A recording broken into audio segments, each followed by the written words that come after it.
Welcome to my channel. আমি কাকুলি বিশ্বাস। আমার চ্যানেল উইথ কাকুলি। আমার চ্যানেল সার্চ করার জন্য তোমরা KAKALI এটাই টাইপ করবে। আজকে আমি একটা ডিমের রেসিপি তোমাদের রান্না করে দেখাবো। ডিম খেতে আমরা প্রত্যেকেই ভীষণ ভালোবাসি। যে রান্নাটা আমি করব সেটার নাম হচ্ছে ডিমের পোস্ত। ডিম সবার প্রিয়, তেমনই পোস্ত ভীষণই পছন্দের একটা আইটেম। এই দুটোকে যদি একসাথে করে একটা রান্না করা যায় কেমন লাগবে, চলো আজকে সেটা বানিয়ে ফেলি।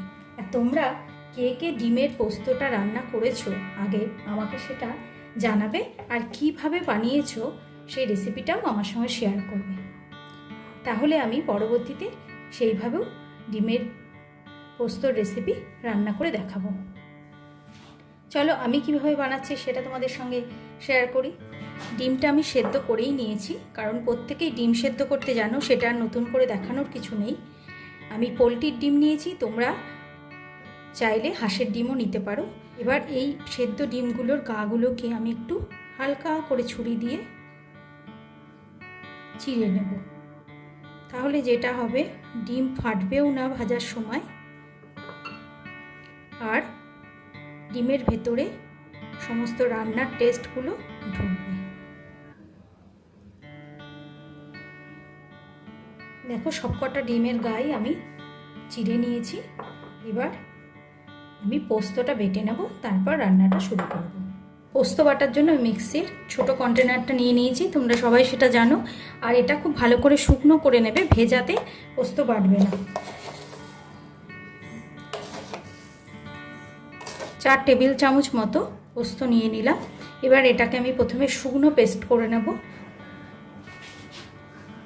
দেখো শুকনো গুঁড়ো করাতে একদম সুন্দর মিহি হয়ে গেছে। এবার এতে আমি 2 কাঁচা লঙ্কা দিয়ে জল দিয়ে পেস্ট করে নেব। দেখো পোস্তটা পেস্ট করে নিয়েছি। এই পুরো পোস্তটা আমি একসাথে দেব না, এর থেকে খানিকটা আমি রেখে দেব, বাকিটা দিয়ে আমি রান্নাটা করব। এবং যেটুকুনি রেখে দেব সেটা কি করছি সেটা তোমরা রান্না হতে হতে দেখতে পাবে। আমি সর্ষের তেল গরম করতে দিয়ে দিয়েছি। তেল খুব ভালো গরম হয়ে গেছে। এবার আমি প্রথমে তেলের মধ্যে সামান্য একটু হলুদ দেব। এই হলুদ দেওয়াটার কারণ হলো, ডিমগুলো যখন তেলের মধ্যে দেব তখন ডিমগুলো ভাজা হয়ে গেছে, আর বেশি ভাজবো না। এবার আমি এগুলো তুলে নেব।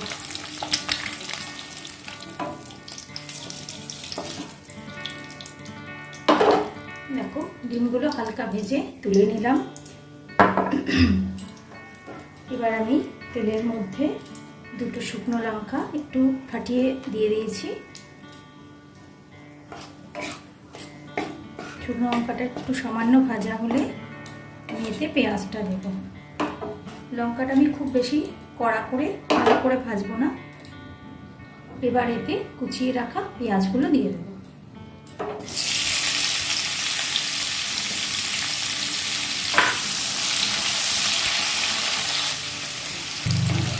দেখো পেঁয়াজটা অনেকটাই ভাজা হয়ে গেছে।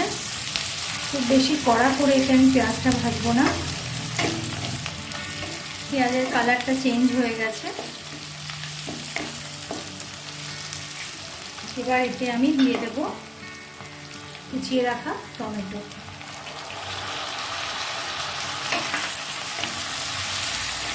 গ্যাসটা খুব বেশি বাড়াবো না, একটু কমিয়েই ভাজবো।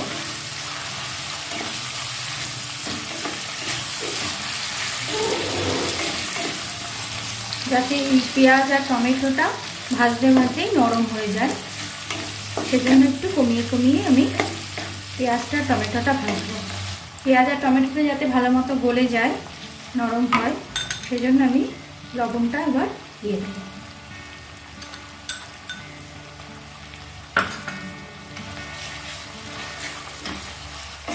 বাকি লবণটা আমি টেস্ট করে দেব।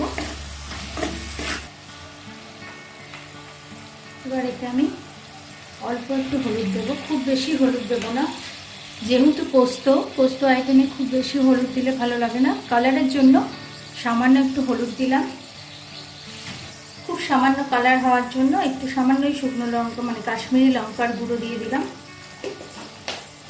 এতে আমি শুকনো লঙ্কার গুঁড়োটা ইউজ করছি না, কারণ এতে দুটো শুকনো লঙ্কা ফোড়নে দেওয়া আছে, আবার পেস্টে দুটো কাঁচা লঙ্কা পেস্ট করা আছে। এছাড়াও শেষে আমি একটু কাঁচা লঙ্কা ইউজ করব গার্নিশিংয়ের জন্য, সেই জন্য সব মিলিয়ে ঝালটা বেশি হয়ে যাবে, তাই এতে আর আমি শুকনো লঙ্কার গুঁড়ো ইউজ করব না। এবার এতে আমি পোস্ত বাটাটা দিয়ে দেব। আমি পুরো পোস্তটা দেব না, আগেই তোমাদের বলেছি। খানিকটা পোস্ত আমি রেখে দিয়েছি, এই কন্টেনারের পোস্তটা আমি এতে দিয়ে দিলাম।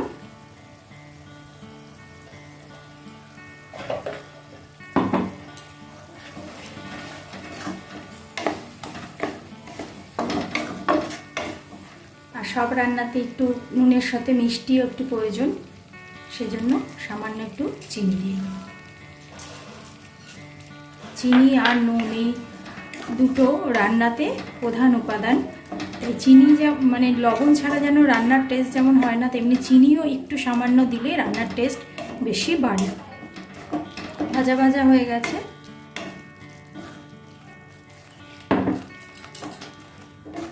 এটা কষে এবার এর থেকে একটু তেল বেরোতে শুরু করে দেবে, তখন বোঝা যাবে এটা পুরোটা কষানো হয়েছে। দেখতে পাচ্ছ এরকম তেলটা বেরিয়ে আসছে। এবার আমি কন্টেনারটা ধুয়ে বাকি জলটুকু দিয়ে দিলাম। এবার যে পরিমাণে গ্রেভি রাখার প্রয়োজন সে পরিমাণে জলও এতে অ্যাড করে দিতে হবে।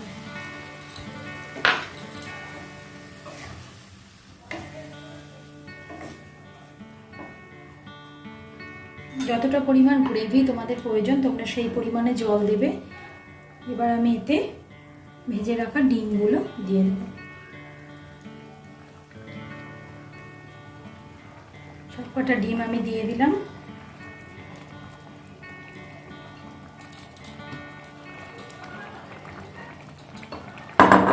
এবার গ্যাসটা কমিয়ে আমি এটা একটু ঢাকা দিয়ে দেব, যাতে ডিমের ভেতরে রান্নার টেস্টটা ঢোকে। এটা মিনিট 2-3 রাখলেই হবে, সাথে পেঁয়াজটাও সুন্দর গলে যাবে। দেখো মিনিট 3 হয়ে গেছে। এবার আমি ঢাকাটা খুলে দেখব।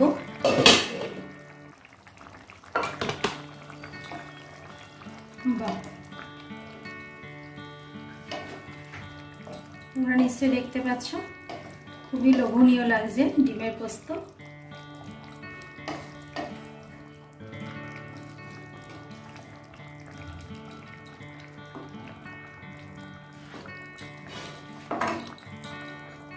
আর 2-1 মিনিট রাখবো, আর একটু গ্রেভিটা ঘন হওয়ার জন্য। 2 মিনিট হয়ে গেছে, আরো 2 মিনিট হয়ে গেছে।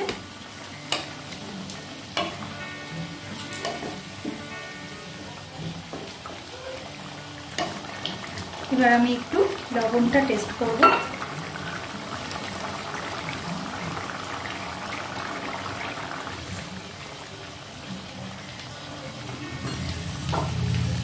লবণটা একদম পারফেক্ট হয়েছে। ডিমের পোস্ত মোটামুটি রেডি। এবার বাকি কিছু উপকরণ দিলে আমার এই রান্নাটা কমপ্লিট হয়ে যাবে। উপকরণগুলো হলো সেই পোস্ত খানিকটা যেটা আমি রেখে দিয়েছিলাম, এই পোস্তটা এবার আমি উপর দিয়ে দেব। শেষে এই কাঁচা পোস্তটা দেওয়ার জন্য ডিম পোস্ততে একটা অসাধারণ টেস্ট আসবে।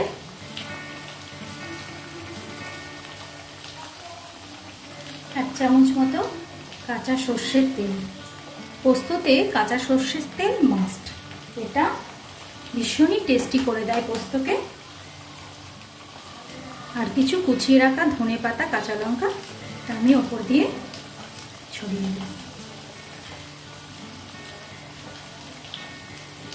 ব্যাপক একটা গন্ধ বেরোচ্ছে। এবার আমি গ্যাসটা অফ করে দেব এবং এইভাবে মিনিট 5 রেখে দেব। তাতে ডিমের ভেতরে একটা অদ্ভুত সুন্দর টেস্ট এসে যাবে, যেটা ঢাকনাটা খুললেই বুঝতে পারা যাবে।